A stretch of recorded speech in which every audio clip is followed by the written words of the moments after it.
Hi friends, welcome back to Mama with Baby Ma. இன்னைக்கு என்ன video பார்க்க போறீங்கன்னு பாத்தீங்கன்னா எனக்கே தெரியல என்ன ஏதுன்ட்டு ஒரே சஸ்பென்ஸ் வச்சுட்டு உட்காந்துருக்குது பேபிமா. ஏதோ சம் என்னப்பா என்கேஜ்மெண்ட் முடிஞ்சிட்டு அதுக்கப்புறம் வந்து உங்களை நாங்க வந்து இப்பதான் வந்து டைரக்டா மீட் பண்றோம்னு நினைக்கிறேன். இத்தனை நாள் கழிச்சு ஆக்சுவலா பாத்தீங்க அப்படின்னா அப்பத்துல இருந்து இப்ப வரைக்குமே பிஸி ஷெட்யூல் என்ன பிஸி ஷெட்யூல் சரியா போயிட்டே இருக்கு. நாங்க வீட்டுல வந்து சமைச்சு சாப்பிட்டே ரொம்ப நாள் ஆன மாதிரி இருந்ததுல வேலை வேலை வேலை. அதுக்கு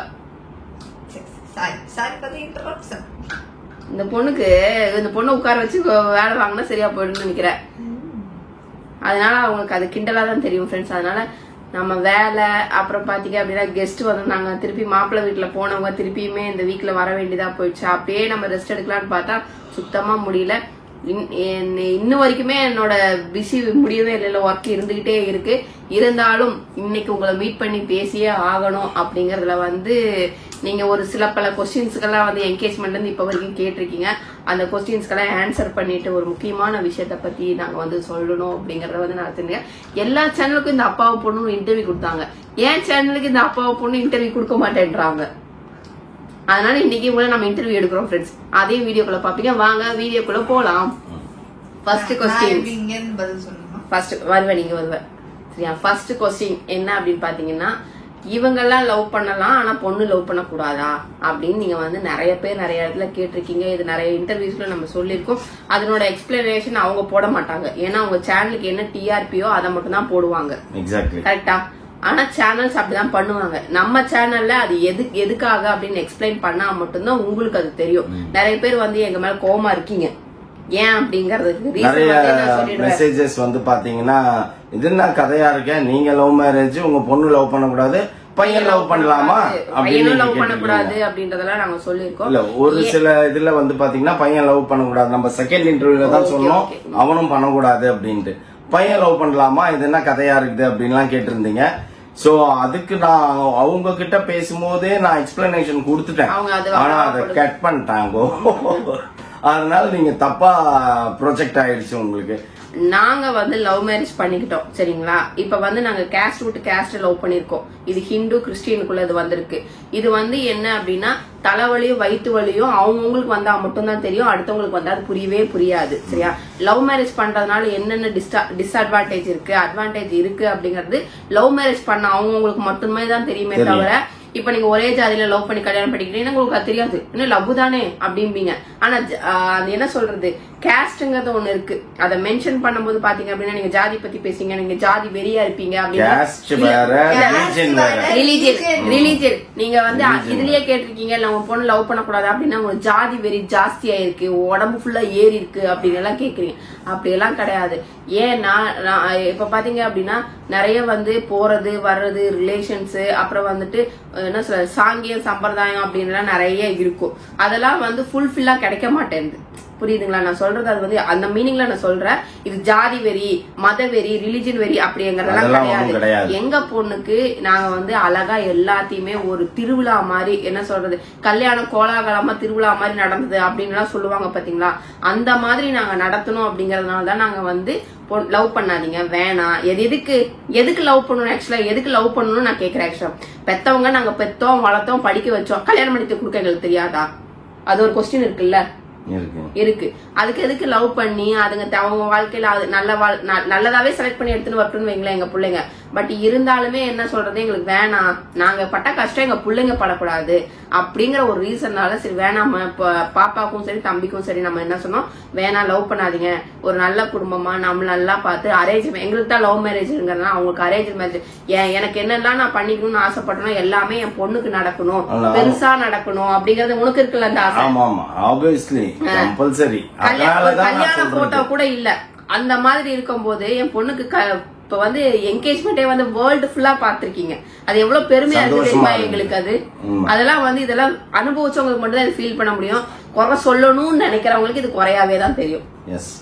அந்த மாதிரி மக்கள் இத புரிஞ்சுக்குவாங்கன்னு எனக்கு புரியுது. அதனாலதான் வந்து எங்க பிள்ளைங்களை லவ் பண்ணாதீங்க. ஆக்சுவலி படத்துலதான் நாங்க பாத்திருக்கோம் வந்து பொண்ணு பாக்குறது அப்படின்றதுலாம். எங்களுதுலாம் எங்க ட்ரெண்ட்ல அது நடக்கல எங்களுக்கு. சோ அத பத்தி எங்களுக்கு தெரியாது. நான் சொல்ல போனா எங்களுக்கு எதுவுமே நடக்கல. அதனால எங்க பிள்ளைங்களுக்கு எல்லாமே நடக்கணும் நாங்க ஆசைப்பட்டதுனால லவ் மேரேஜ் பண்ணோம். நாங்க வந்து இப்ப பாப்பாக்கு பண்ணும்போது அதெல்லாம் நடந்தது. அப்பதான் இப்படிதான் அப்படிதான் அப்படி ஆக்சுவலி பாத்தீங்கன்னா என்ன சொல்லணும் அப்படின்னா அது ஒரு நிஜமாலே ஒரு பெரிய சந்தோஷமா நல்லா இருந்தது. யார் வருவா பேசினாங்க வரோன்னு சொன்னாங்க, சரி வராங்க அப்படின்ற ஒரு கான்செப்ட் இருந்தது. சோ யார் வந்தாலும் நம்ம வீட்டுல உபசரிப்போம்ல, அந்த மாதிரி தாட்ல தான் நாங்க பண்ணோம். பட் ஆண்டோடனால அதுவே முடிஞ்சிருச்சு. லவ் பண்ணா என்ன, நீங்க அரேஞ்ச் மேரேஜ் மாதிரி கோலாகலமா செலிப்ரேட் பண்ணுங்க அப்படி எல்லாம் பண்ண முடியலைங்க. அவங்க வீட்டுல இருக்கிற பெரியவங்க எல்லாம் ஒத்துக்க மாட்டேன்றாங்க. நீங்க இங்க வந்து பேசும்போது நமக்கு அதை அனுபவிக்கும் போது அது புரியுது. என்னப்பாங்க எங்க முறையில தான் நாங்க கல்யாணம் பண்ணணும், எங்களுக்கு இந்த எங்க பழக்க வழக்கம் இருக்குங்க, இதெல்லாம் இருக்குங்க. நீங்க ஈஸியா சொல்றீங்க. பையனும் பொண்ணும் மட்டும் பேசி முடிவு பண்ணிக்கிறது மட்டும் அதுக்கு லவ் மேரேஜ் கிடையாது, அரேஞ்ச் மேரேஜ். ஒரு குடும்பமா ஒரு பெரிய குடும்பமா உட்கார்ந்து எல்லாத்தையுமே டிஸ்கஸ் பண்ணி பண்றதுதான் வந்து கல்யாணம் கொண்டாட்டம் எல்லாமே. அது எங்க குழந்தைகளுக்கு நடக்கணும்னு நாங்க ஆசைப்படுறோம், அதனால நாங்க செய்யறோம். இது எங்களோட தனிப்பட்ட ஒப்பீனியன், அவ்வளவுதான். இதை நாங்க வந்து உங்களுக்கு எக்ஸ்பிளைன் பண்ணிட்டோம். நெக்ஸ்ட் கொஸ்டின் வந்துட்டு, இனிமேல் மோனா வீடியோல வரமாட்டாளா அப்படின்னு நிறைய பேர் கேட்டிருக்கீங்க. மோனா வீடியோல வருவாங்க. மோனா வந்து தனியா அவளுக்கு ஒரு சேனல் இருக்கு, நிறைய பேருக்கு தெரியலன்னு நினைக்கிறேன். ஏஜி பிளாக்ஸ்னு ஒரு சேனல் இருக்கு, அதுல வீடியோல வருவா. இப்ப அவளுக்கு வந்து இப்பவே நம்ம உடனே கல்யாணம், எல்லாருமே கல்யாணம் ஆயிடுச்சான்னு கேக்குறீங்க. கல்யாணம் எல்லாம் ஆகல. என்கேஜ்மெண்ட்டே எங்க பொண்ணுக்கு அவ்வளவு ஆசையா நாங்க பண்ணி பாத்துருக்கோம். அதே மாதிரி கல்யாணத்தையும் பெருசா நாங்க பண்ணி அழகு பார்ப்போம். அதுக்காக நாங்க வந்து நிறைய விஷயங்கள் செஞ்சுட்டு இருக்கோம். இது எங்களுக்கு எல்லாமே ஃபாஸ்டா நடக்கும். எங்களால ஏத்துக்க முடியல. ஒரு விஷயம் நாங்க பண்றோம் அப்படின்னா ஓகே அப்ப பண்ணுவாங்க, அடுத்தது பண்ணுவாங்க அப்படின்னு சொல்லி நமக்கு தெரிஞ்சா ஓகே. ஒரு தாம்பூலம் மாத்திரதான் வந்து அது என்கேஜ்மெண்டா மாறிடுச்சு. அப்படி இருக்கும்போது எங்களுக்கே அது ஷாக்கு தான். ஈவன் ஒரு சின்ன பொண்ணு பார்க்க வர விஷயம் அது எங்களுக்கு புடிச்சு போய் தாம்பூலம் மாத்தி தாம்பூலத்துல இருந்து போய் என்கேஜ்மெண்டாவே முடிஞ்சிச்சு. எத்தனை, ஒரு மாசத்துலயாப்பா? ஒரு மாசத்துக்குள்ளே சட்டுன்னு முடியும் போது எந்த பேரண்ட்ஸாலையும் ஏத்துக்க முடியாது. இதெல்லாம் தாம்பலம் அப்படின்னு சொல்லினே இருந்தாங்க. சரி தாம்பலம் தானே, என்கேஜ்மெண்ட்க்கு இன்னும் டைம் இருக்கு அப்படின்னு சொல்லிட்டு நாங்க ஆசையா இருந்தோம். தாம்பலம் போய் திடீர்னு இவ்வளவு செலவு பண்ணாதீங்க, நீங்க என்கேஜ்மெண்டா மாத்துங்க அப்படிங்கும் போது ஆசைதான். ஓகே உங்க பொண்ணுக்கு பண்ணிக்கிறது அப்படிங்கறது எங்களுக்கு சூப்பர், ஓகே பெரிய விஷயம், நல்ல விஷயமா யோசிச்சோம். பட் அது சட்டு நடக்கும்போது, ஒரு பேரண்ட்ஸா ஒரு பாசமான பேரண்ட்ஸா இருக்கும்போது எங்கனால அது டைஜஷன் பண்ணிக்க முடியல. பட் ஆனா நாங்க அதுக்கு அடாப்ட் ஆகிதான் ஆகணும் அந்த விஷயத்துக்குலாம். ஏன்னா பொம்பளை பிள்ளை பெத்தா நம்ம கட்டி கொடுத்துதான் ஆகணும், ஆம்பளை பையனை பெத்தா நம்ம உள்ள வச்சுக்கிறோம் அப்படிங்கறதான் கிடையாது. அதெல்லாம் அவங்கவுங்க டிசிஷனுங்க, கூட இருக்கிறதும் இல்லாததும் அப்படிங்கறதுலாம். அதனால எங்களுக்கு சட்டு நடக்கும். எங்களுக்கு ஒண்ணுமே தலகால் புரியல. சட்டுன்னு எங்களுக்கு ஃபீல் பண்ண ஆரம்பிச்சிட்டோம். நாங்க வந்து அவங்க கிட்டயும் தெளிவா சொல்லிட்டோம், அவங்களும் புரிஞ்சுக்கிட்டாங்க எங்க விஷயத்த. ஏன்னா பொண்ணுக்கு வந்து இன்னும் 1 இயர் கழிச்சுதான் கல்யாணம் பண்ணணும், ஏன்னா ஸ்டடிஸ் இருக்கு. அவங்களுக்கு நினைச்சுக்கிட்டாங்க என்ன அப்படின்னா இன்டர்ன்ஷிப் எங்க வேணாலும் பண்ணிக்கலாம்ல அப்படின்னு அவங்க நினைச்சுக்கிட்டாங்க. அப்படி கிடையாது அப்படின்னு சொல்லிட்டு அவங்க கிட்ட அந்த இன்டர்ன்ஷிப் நானே அப்படிதான் நினைச்சேன். சரி ஓகே அப்புறமா வேற எங்கனாச்சும் கூட பண்ணிக்கலாம்னு. ஆனா அப்படி கிடையாதாமா. காலேஜ்ல எந்த இதுல பிக்ஸ் பண்றாங்களோ அங்கதான் இன்டர்ன்ஷிப் நம்ம பண்ணணும். ஒரு 2 நாள் லீவ் போட்டாலும் அவங்க கணக்கு வந்து 6 months. ஓகேங்களா, 6 3s 180 days. அந்த 180 daysல 2-3 நாள் நம்ம லீவ் போட்டோம்னா கூட அது அப்படியே கண்டினியூ ஆகும் அப்படின்றதுதான் அப்புறமா தான் எங்களுக்கு தெரியும். இல்லாம மாப்பிள்ளைக்கு வந்து ரெட்டப்படையில போயிட்டு இருக்கு. ஏஜ் வந்து 26 தான் ஆச்சு. 27ல ஒற்றைப்படையில தான் நாங்க பண்ணுவோம். அதனால 27 ஸ்டார்ட் ஆனதுக்கு அப்புறம் பண்ணிக்கலாம் அப்படிங்கிற ஒரு பிப்ரவரி வந்தா அவருக்கு வந்து 2025 பிப்ரவரி வந்தா அவருக்கு 27 ஸ்டார்ட் ஆயிடும். அதுக்கப்புறம் கல்யாணம் பண்ணிக்கலாம் அப்படிங்கறத வந்து நாங்க யோசிச்சு பேசி வச்சிருக்கோம்.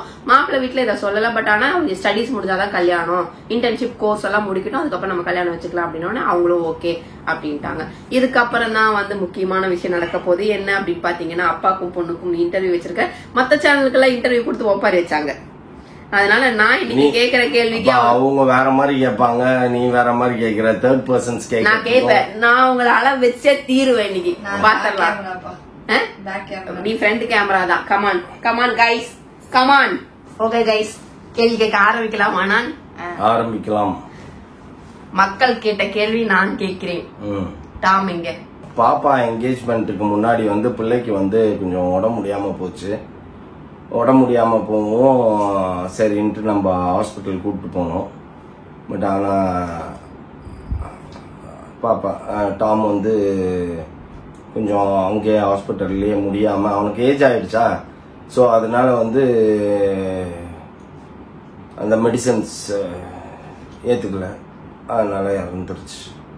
அந்த டைமில் அவனுக்கு கொஞ்சம் முடியல அப்படின்ற பட்சத்தில் எப்பயுமே வந்து என் மேலே தான் நான் தூக்கி வச்சுக்கிட்டேன்னா பேசாமல் என் மேலே இருக்கும். அது நான் கொஞ்ச நேரம் அப்படி தட்டி தட்டி விட்டேன், கொஞ்சம் சரியா போச்சு பிள்ளைக்கு. அதுக்கப்புறம் இறக்கி விட்டேன். அவங்க அக்கா வச்சிருந்தா நான் அப்பவும் நான் இப்படி அப்படி நடப்பேன்ல அது. ஆனா அப்பவும் ஓடியாந்து என்கிட்ட ஏறிக்குச்சு. நான் வச்சிருந்தேன், அது கொஞ்சம் பரவாயில்லாம இருந்தது. நான் வேணாம் பாப்பா போக வேணாம்னு சொன்னேன்.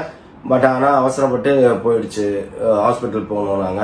பட் நம்ம என்ன நினைச்சோம் அப்படின்னா, ஒரு ஃபர்ஸ்ட் எய்ட் மாதிரி ஏதாவது ஒரு இன்ஜெக்ஷன் குத்துனா புள்ள கொஞ்சம் பரவாயில்லாம ஆயிடுவான் கொஞ்சம் அப்படின்னு சொல்லிட்டு பிளான் பண்ணி நாங்க சொன்னோம், ஃபர்ஸ்ட் எய்ட் மட்டும் பண்ணுங்க போதும், பேலன்ஸ் எல்லாம் நம்ம நாளைக்கு பாத்துக்கலாம். ஏன்னா ஆக்சுவலி நாங்க ரெகுலரா போற டாக்டர் கிட்ட போல, திருவான்மியூர் வரைக்கும் போனோம். அங்க வேற ஒரு டாக்டர் 24 ஹவர்ஸ் இருந்தாங்கன்னு சொல்லி அங்க போனோம். அவங்க வந்து சரி ஓகே அப்படின்னு சொல்லிட்டு இன்ஜெக்ஷன் போட்டாங்க. அந்த இன்ஜெக்ஷன் வந்து first eight injection, ordinary injection தான் அது. ஆனா அதை கூட அவனால அக்செப்ட் பண்ண முடியல. அவ்வளவுதான், அந்த லெவலுக்கு அவனுக்கு ஸ்ட்ரென்த் இல்லை. ஏன்னா ஆயிடுச்சு 12 இயர்ஸ் ஆயிடுச்சு, அதனால இறந்துருச்சு. டாம நீ எந்த வயசுல இருந்து வச்சுருக்க? உனக்கும் டாமுக்கும் என்ன ஏஜ் நம்ம வாங்கும்போது? நான் 5th ஸ்டாண்டர்ட் படிக்கும் போது வாங்கினேன். அவன் வந்து 4 months 4 to 5 3 to 5ல இருந்து இருப்பான். 3 to 5 months பேபியா இருப்பான். ஓகே, இப்ப அது இறக்கும் போது அதுக்கு என்ன ஏஜ்? Almost 10 to 11 years. 10 முடிஞ்சிருச்சு. 12 இயர்ஸ் ஸ்டார்ட் ஆயிருக்கும். செப்டம்பர்ல இருந்து 12 ஸ்டார்ட் ஆயிருக்கும். ஓகே, வீட்ல இருந்து கிளம்பும் போது அது வந்து 2-3 நாளாவே பார்த்தேன் நானு. அதுக்கு உடம்பு முடியல. அதுக்கு ஆல்ரெடி பாத்தீங்கன்னா வீசிங் ப்ராப்ளம் இருக்குது தானே. அதுக்கு அந்த வீசிங் ப்ராப்ளம் இருந்துகிட்டே இருந்தது.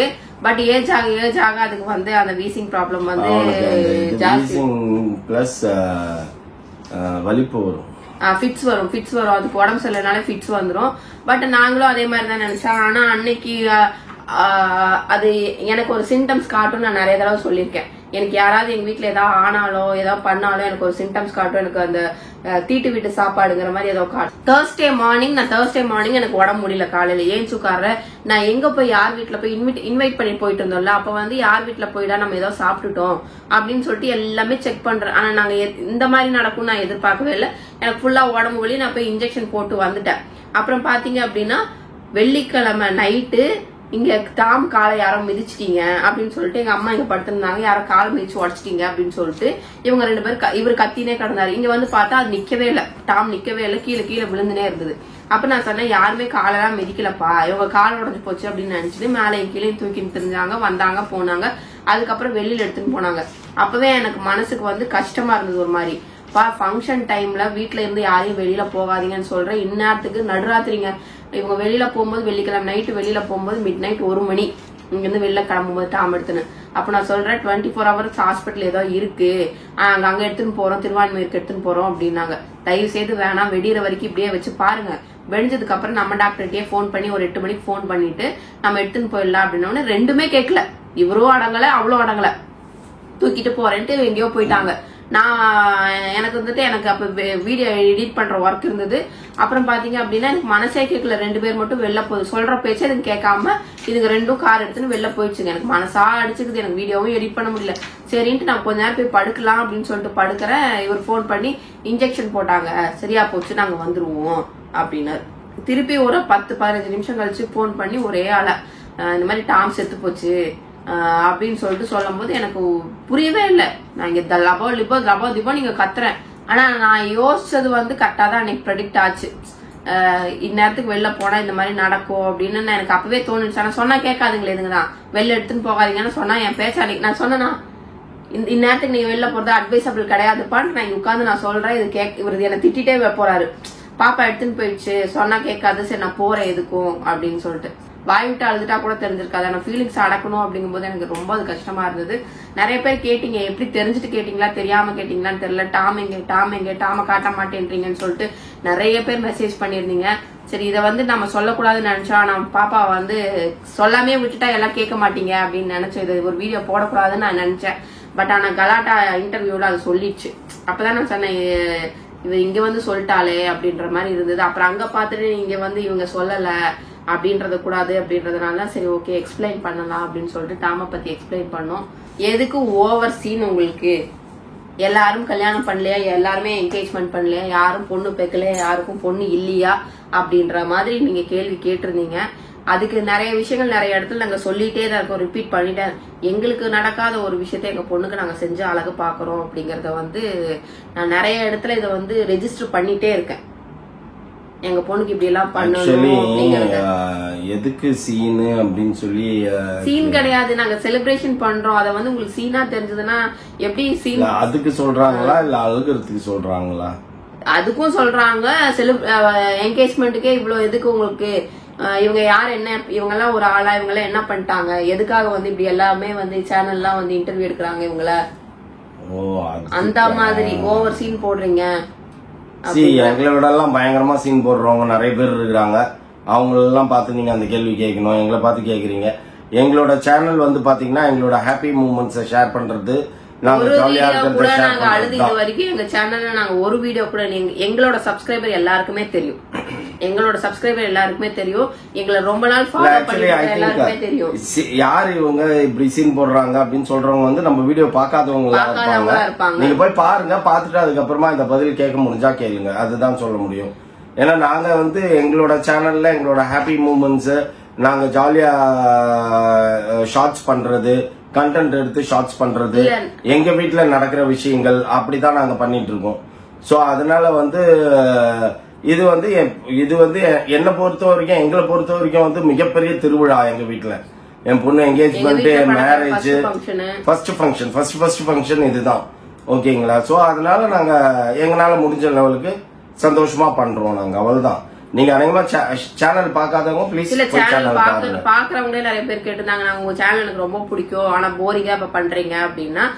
எங்க பொண்ணோட கல்யாணத்தையும் என்கேஜ்மெண்ட்டையும் எங்களோட ஷாப்பிங் எல்லாமே வந்து பாத்தீங்க அப்படின்னா எங்க பொண்ணுக்கு ஒரு செலிப்ரேஷனா நாங்க ஃபெஸ்டிவலா கொண்டாடுற மாதிரி தான் நாங்க பண்ணிட்டு இருக்கோம். ஏன்னா எங்களுக்கு அவ்வளவு பிடிச்சிருக்கு. பட் எங்க பொண்ணுக்கு இதெல்லாம் செஞ்சு பார்க்கணும் அப்படிங்கறது எங்களோட ஹாப்பி மூமெண்ட்ஸ் மட்டும் தான் இந்த வீடியோல நீங்க நிறைய பாத்திருப்பீங்க. ஒரு நாள் கூட நாங்க இப்ப இத்தனை சேனல்ல அழுது இன்டர்வியூ கொடுத்தது பாத்தீங்க அப்படின்னா ஒரு நாள் கூட எங்க சேனல்ல வந்து நாங்க அழுவோம், எங்களோட கேரக்டர் என்ன அப்படிங்கறது உங்களுக்கு தெரிஞ்சிருக்காது. எங்களுக்கும் நிறைய கஷ்டங்கள் இருக்கு. ஆனா ஒரு நாள் கூட நாங்க எதையுமே இந்த சேனல்ல நாங்க காட்டினதே இல்ல. ஹாப்பி மூமெண்ட்ஸ் மட்டும், மெமரிஸ் மட்டும் இருக்கணும் அப்படிங்கறத மட்டும் தான் நாங்க சேனல்ல வீடியோவா போட்டுட்டு இருக்கோம். அதுவுமே உங்களுக்கு நிறைய பேருக்கு பிடிச்சிருக்கு. ஒரு சிலருக்கு வந்து போரிங்காவோ, ஓவர் சீனாவோ, கண்டென்ட்டுக்காகவோ நீங்க எப்படி வேணாலும் நினைக்கலாம். பட் பியூர்லி எங்களுக்கு நடக்காத ஒரு விஷயம் எங்க பொண்ணுக்கு நாங்க நடத்தி பாக்குறோம். அது செலிப்ரேஷனா நாங்க கொண்டாடுறோம். இதுதான் எங்களோட ஒரே வரியில எல்லாத்துக்கான உண்டான ஒரே வேர்டு. எங்களோட முக்கியமான கேள்விகள் நீங்க ரிப்பீட்டடா மத்த சேனல்ஸ்லயும் சரி இந்த சேனல்ஸ்லயும் சரி நிறைய கேள்விகள் கேட்டது ரிப்பீட்டட் கொஸ்டின்ஸ். இதுதான். இத வந்து நம்ம சொல்லிட்டோம்னு நினைக்கிறேன். மேக்சிமம் வேற ஏதாவது உங்களுக்கு கேட்க வேண்டிய கேள்விகள் இருந்தால் இந்த கேள்விக்கு கீழே நீங்க வந்து இந்த வீடியோக்கு கீழே கமெண்ட் பாக்ஸ்ல கமெண்ட் பண்ணுங்க. அதை ஒரு வீடியோவா பார்த்து நாங்க பண்றோம். ஏன்னா எல்லாத்துக்குமே டைப் பண்ணா எல்லாருக்குமே தெரியாது. இப்படி ஒரு வீடியோவா போட்டா இப்படி ஒரு கேள்வி கேட்டிருக்காங்க மக்கள், அவங்களுக்கு இப்படி ஒரு சந்தேகம் இருக்கு அப்படிங்கறத வந்து எல்லாருமே கேட்டு தெரிஞ்சுப்பாங்க. ஆனா நிறைய பேர் எங்களுக்கு சப்போர்ட் பண்ணி நிறைய கமெண்ட் கீழே போட்டிருந்தாங்க. அவங்களுக்கெல்லாம் என்ன சொல்றதுனே தெரியல, எப்படி வார்த்தையில வெளிப்படுத்துறதுனே தெரியல. ஒரே வார்த்தையில தேங்க்ஸ் சொன்னா அது மிகையாகாது ஆக்சுவலி. பட் ஆனா சோ எங்க ஃபேமிலியை புரிஞ்சுக்கிட்டு நிறைய பேர் சப்போர்ட் பண்ணீங்க. அவங்க எல்லாருக்கும் ரொம்ப நன்றி. ஓகே ஃப்ரெண்ட்ஸ், இந்த வீடியோ உங்களுக்கு பிடிச்சிருந்தா மறக்காம சப்ஸ்கிரைப் பண்ணுங்க, பக்கத்துல பெல் பட்டன் பிரஸ் பண்ணுங்க, as well as உங்க ஃப்ரெண்ட்ஸ்க்கு ஷேர் பண்ணுங்க, மறக்காம கமெண்ட்ஸும் பாஸ் பண்ணுங்க. அதை விட முக்கியம் என்னவென்றால் எங்களோட இன்ஸ்டாகிராம் பேஜை ஃபாலோ பண்ணுங்க. ஓகே, பாய்.